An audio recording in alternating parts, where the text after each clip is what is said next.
ఇటీవల కాలంలో చాలామంది తమ డైలీ లైఫ్లో రకరకాల మార్పులు చేసుకుంటున్నారు. ముఖ్యంగా ఐటీ ఉద్యోగుల్లో బిజీ లైఫ్లో పడి తమ ఆహారపు అలవాట్లు పూర్తిగా మార్చేసుకుంటున్నారు. తినే టైంకి పడుకోవడం, పడుకునే టైంకి తినడం చేస్తున్నారు.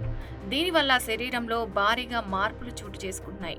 ఒక్క మాటలో చెప్పాలంటే ఏ టైంకి ఆఫీస్ ఉంటుందో, ఏ టైంలో తింటారో పడుకుంటారో ఎవ్వరికీ తెలీదు. దీంతో ఈ ప్రభావం అంతా శరీరంపై పడుతుంది. అంటే అధిక బరువు పెరిగిపోవడం, వెంట్రుకలు రాలిపోవడం, చిన్న వయసులోనే వృద్ధాప్య ఛాయలు రావడం వంటి సమస్యలతో బాధపడుతున్నారు.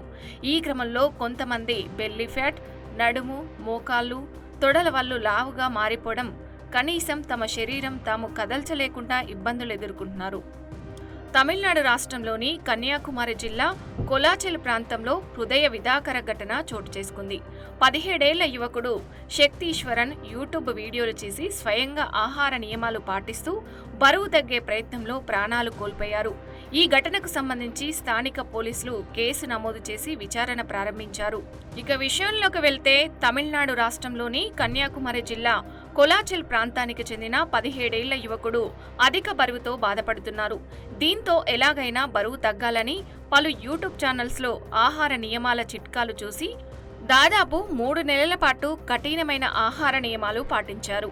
ఆ యువకుడు 3 నెలల పాటు నీళ్లు, పళ్ల రసాలు మాత్రమే తాగుతున్నట్లు పోలీసుల విచారణలో నిర్ధారణ అయింది. దీంతో ఆ యువకుడు ప్రాణాలు కోల్పోయారు.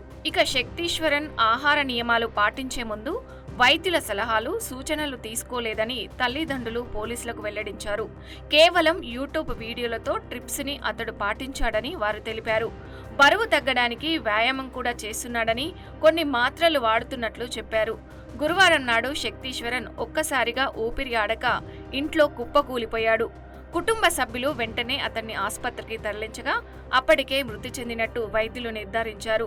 అతని మృతికి గల కారణాలు తెలుసుకోవడానికి పోస్టుమార్టం నిమిత్తం తరలించినట్లు పోలీసులు తెలిపారు.